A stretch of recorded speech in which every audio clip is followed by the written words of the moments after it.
Para pamirsa ingkang kinasih, kula Reni Muji Kristiarian Jarwi saking GKJ Joglo, Klasis Jakarta bagian Barat, kepareng badhe maosaken renungan Sabda Winedar dinten Kemis 13 November 2019 ingkang kaserat dening Bapak Pendhita Octavianus Heri Prastyo Nugroho saking setunggal Samuel 28 ayat 3 ngantos 19, Jabur 9:8, Rom setunggal ayat 18 ngantos selangkung.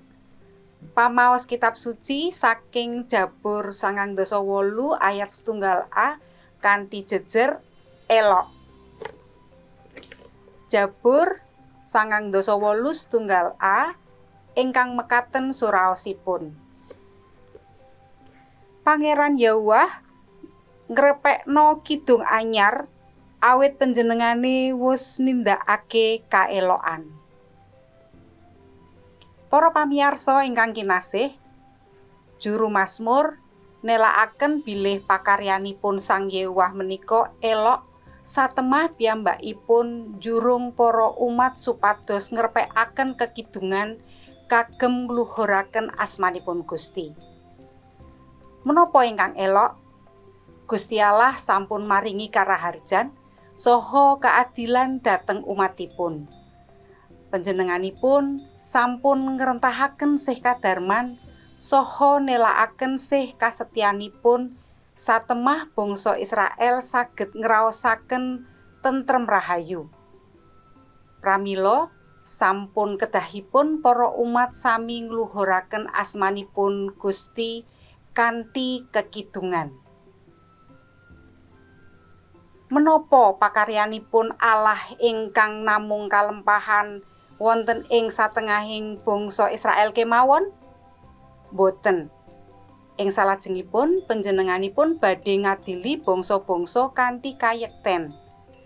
Karaharjan saha kaadilan ugi badhe kababar ing satengahing jagat awit panjenenganipun resnani jagat menika kanthi sih kawelasanipun.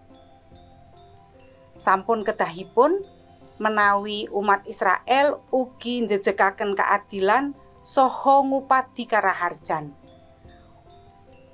Boten namung kangge bangsanipun, ananging ugi kangge sesami saking bangsa sanes.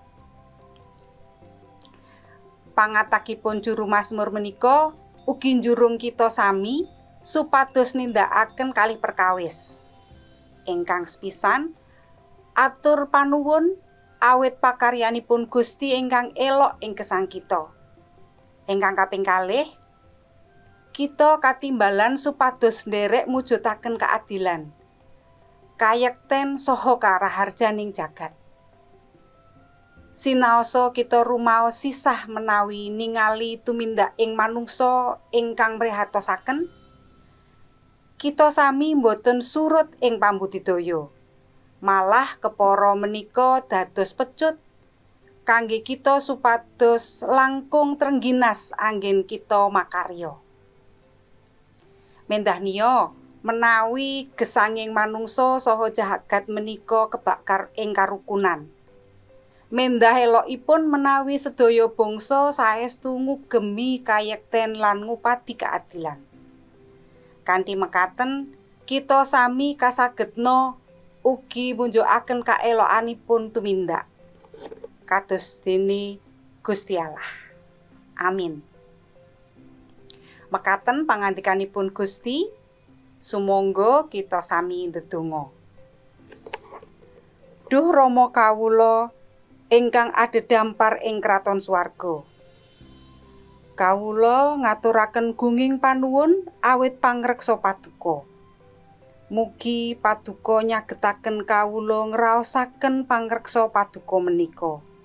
Satemah kawula boten kecalan pangajeng-ajeng lan tansah nggondheli paduka ing gesang kawula padintenan. Wonten ing dalem asmanipun Gusti Yesus Kristus Putraning Allah kang gesang, kawula ndedonga nyadong lumunturing sih rahmat lan berkah. Amin. Pasamuan ingkang kinasih, cekap semanten renungan Sabda Winedhar Sinode GKJ dinten menika.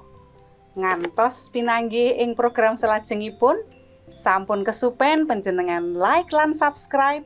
Sumangga panjenengan kintunaken dhateng sederek sanesipun. Gusti berkahi.